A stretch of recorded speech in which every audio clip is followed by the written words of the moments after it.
Yoo yaa akkam jirtu hordoftoonni YouTube channel kiyyaa baga nagaan dhuftanii an Dr. Bilboo Caalati. Egaa akkuma beekamu yeroo garaagaraa mata duree fayyaa garaagaraa irratti karaa channel kiyya Dr. Bilboo Caalaa jedhu kanaan barnoota fayyaa afaan Oromoodhaan isinii kennaa turuun kiyya ni yaadatama. Egaa bifuma kanaan guyyaa har'aatis akkuma mata duree irratti argitan kana gaafii dhiirota baay'ee kan ta'ee fi karaa garaagaraa karaa YouTube, karaa Facebook akkasumas immoo karaa fuula TikTok kiyyaa gaafii gaafatamaa ture. Tokkon qabadhee dhufee jira deebii isaanii. Innis maalidha? Waa'ee ka'uu qaama saalaa dhiirota irratti jechuudha. Ka'uu qaama saalaa, rakkoo ka'uu qaama saalaa irratti jechuudha. Rakkoon ka'uu qaama saalaa maalinni yookaan erectile dysfunction kan jedhamu maalidha? Maaltu immoo isaaf nama saaxilaa? Akkamitti immoo isarraa of ittisnaa? Akkasumas immoo akkamittiin waan kanarraa fala argannaa waan jedhu kanan isinii qabadhee dhufee jira.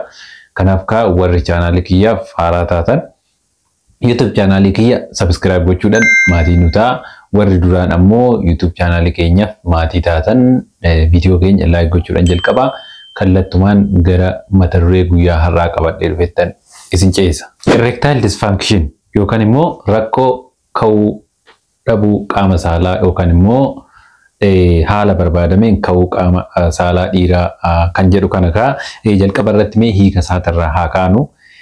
Erectile dysfunction maalidha kan jedhu irraa kaanu. Erectile dysfunction jechuun yookaan immoo rakkoo ka'uu dhabuu qaama saalaa dhiiraa jechuun qaamni saalaa dhiiraa tokko yeroo wal qunnamtii saalaa raawwatamuudha jedhu haala barbaadamuun jabina barbaadamu uummachuu dadhabuu yookaan immoo jabina wal qunnamtii saalaa san raawwachuu isa gargaaru uummachuu dadhabuu yookaan erga uummatee booda immoo sa'aatii gabaabaan booda otoo wal qunnamtii saalaa hin raawwatin yookaan immoo wal qunnamtii saalaa raawwate otoo hin xumuramin deebi'ee qaamni saalaa sun ciisuudha jechuudha. Kanaaf definition isaa isa kana jechuudha.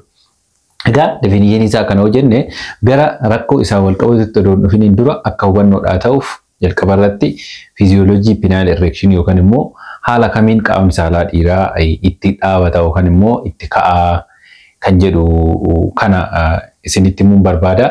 Egaa qaamni saalaa dhiiraa kan ka'u adeemsa walxaxaadhaani.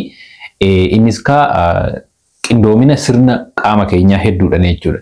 Qindoomina sirna narvii, qindoomina sirna dhiigaa keenyaa yookaan immoo sirna marsaa dhiigaa keenyaa akkasumas immoo qindoomina orgaanii biraatii fi sirna narvoota garaagaraatiin wal ta'aniiti qaamni saalaa dhiiraa tokko kan dhaabbatu jechuudha.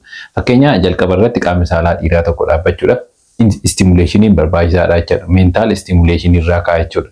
Namni tokko stimulate gaafa ta'u ijaan argees haa ta'u waan stimulate isa godhu ijaan argees haa ta'u gurraan dhagayees haa ta'u qaqqabatees haa ta'u qaqqabatamees haa ta'u karaa ta'een stimulate gaafa ta'u bakka sanii jalqaba jechuudha. Erga namni sun stimulate ta'e booda hormoonni garaagaraa madduudhaan dhiigni karaa qaama saalaa dhiiratitti deemu baay'achuudhaan achi booda qaamni saalaa dhiiraa inni duraan ciisee jiru sun ni dhaabata jechuudha. Dhiigni gara sanitti yaa'u sun erga dhaqee booda dhiigni yaa'ee achi dhaqe sun immoo akka hin deebines wanti cufu hin jira jechuudha. Cufamee ta'u yeroodhaaf qaamni saalaa sun firmi ta'ee jabaa ta'ee akka dhaabatu taasisaa jechuudha. Kanaaf qaamni saalaa dhiira tokko kan dhaabatu qindoomina jara kanaatiin jechuudha. Sirna narviin jira, sirni marsaa dhiigaa hin jira, sirna hormooniin jira, sirna baay'eetu jira jechuudha. As keessatti kan qooda fudhatan. Kombineeshinii jara kanaatitu qaamni saalaa dhiira tokko akka dhaabatu godha jechuudha. Kanaaf haala kanaadha qaamni saalaa dhiira tokko kan dhaabatu. So isa kana hangana hojjenne mee gosoota isaa ilaallu. Erectile dysfunction yookaan immoo ka'uu dadhabuun qaama saalaa dhiiraa kuni bakka meeqatti qoodama? Bakka 5 wayiitti qoodama. Tokkoffaan organic erectile dysfunction kan jedhamudha. Organic erectile dysfunction jechuun sababni ka'uu dhabuu qaama saalaa dhiiraa kana fide yoo dhukkuba garaagaraa ta'e jechuudha. Yoo dhukkuba garaagaraa ta'e jechuudha. Boroliistii isaa sadiittan himaa organic dysfunction jedhama. Kan dhukkuba meedikaalaatiin dhufu jechuudha. Lammaffaan psychogenic erectile dysfunction jedhama. Psychogenic erectile dysfunction jechuun ka'uu dhabuu qaama saalaa dhiiraa kun kan inni dhufe sababa dhukkubaa osoo hin taane sababuma xiinsammuutiin jechuudha. Sodaadhaan ta'uu danda'a, yaaddoodhaan ta'uu danda'a, dhiphinaan ta'uu danda'a, whatever. Sababa dhukkubaan kan hin taane sababuma sammuu keessatti uumame garaagaraatiin kan dhufu yoo ta'u inni kun maal jedhama? Psychogenic erectile dysfunction jedhama jechuudha. Inni sadaffaan mixed type. Mixed yookaan immoo walitti makamaa an amma jenne kana lamaan jechuudha. Dhukkubni sin jira rakkoon xiinsammuu sin jira. Kun lamaan walitti dabalamee gaafa ta'u kun mixed jedhama. Inni arfaffaan drug induced kan jedhamu qorichoonni garaagaraas qorichoonni tokko tokko kan waan kana fidan hin jiru jechuudha. Kan waan kana fidan hin jiru.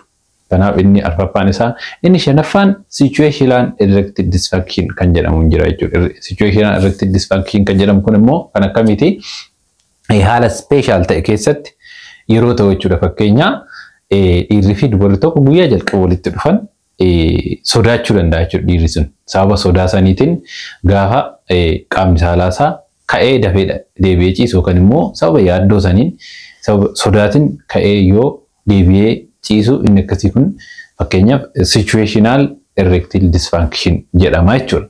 Kanaaf gosoonni isaa hamma kana yoo jenne immoo amma maaltu waan kanaaf nama saaxilaa kan jedhutti ceenaa jechuudha. Maaltu dhiirota erectile dysfunction kanaaf saaxila kan jedhutti ceenaa.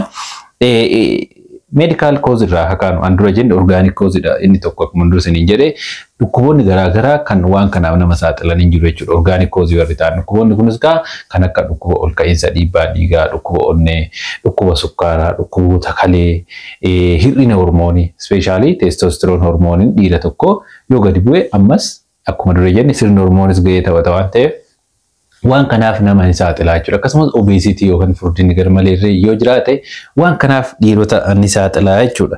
Jarreen kunniin dhiirota waan kanaaf warra saaxila medical cause keessa jiru. Dabalataan even eejiin irree umuriin illee wantoota waan kanaaf nama saaxiluu danda'anidha jechuudha. Eejii yoo jedhamu kaa erectile dysfunctioniin dhiira kamuu muudachuu danda'a. At any age dhiira kamuu muudachuu danda'a. Garuu cause isaa garaagara. Usually fakkeenya erectile dysfunction kun dhiira waggaa 40 gadi baay'ee hin muudatu. Baay'ee xinnaadha less than 10% yoo jiraate illee jechuudha. Yoo jiraate immoo cause isaa adda jechuudha. Cause isaa maalidha? Psychogenic san jechuudha. Common cause dhiirota waggaa 40 gadi keessatti wanti qaamni saalaa kan hin kaane godhuuf hin jiru jechuudha. Yoo jiraate illee maayinni psychogenic yookaan immoo sodaa fi wantoota sammuudha wal qabatu sana jechuudha cause isaa. 40 booda especially 50 booda immoo organic cause dha jechuudha. Organic cause jechuun akkan dura siniin jedhe dhukkuboota garaagaraa jechuudha. Dhukkuba dhiibbaa dhiigaa, ka'iinsa dhiibbaa dhiigaa, dhukkuba sukkaaraa, onnee whatever. Dhukkuboonni sunniin yoo jiraatanii waan kanaaf nama saaxiluu danda'u jechuudha. Kanaaf medical cause isaanidha jechuudha. Inni biraan psychogenic cause akka dura jenne san wantoota akka dhiphinaa, yaaddoo, sodaa kanneenidha jechuudha. Maaliifini fakkeenya namni tokko yoo yaadde yookaan yoo sodaate hormoonii madduutu jira jechuudha. Hormoonni sun fedhii wal qunnamtii saalaa gadi hir'isuudhaan akkuma dura jenne mental stimulationiin barbaachisaadha. Mental stimulationiin yoo hin jirre achi kaa'aa waan ta'eef mental stimulationiin yoo hin jirre qaamni saalaa dhiiraa hin dhaabatu jechuudha. Kanaaf yaaddoo sodaa maal kun jiraate illee waan kana fida jechuudha. Inni biraan relationship problem. Relationship problem jechuun yoo rakkoon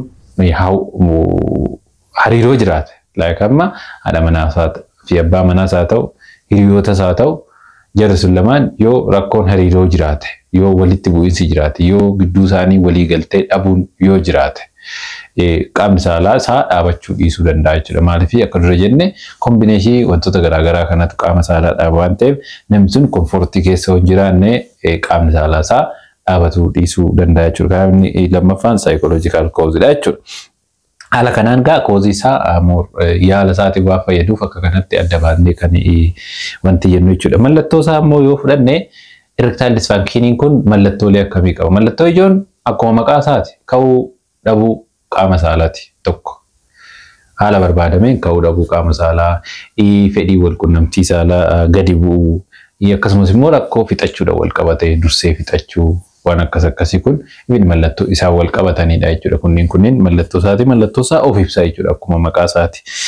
Isatti aansee maaltu godhamuu qaba yookaan immoo falli waan kanaa maali?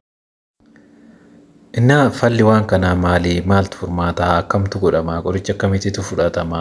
Of eeggannoo akkamiitu godhama? Gorsa akkamiitu barbaachisaa kan jedhu ammoo kutaa lammaffaa kutaa itti aanu irratti qabadheen isinii dhufa. Hangasitti fayyaata. Warri chaanaalii keenya faaraa taatan YouTube chaanaalii keenya subscribe godhaa. Kutaa itti aanu irratti wal agarra.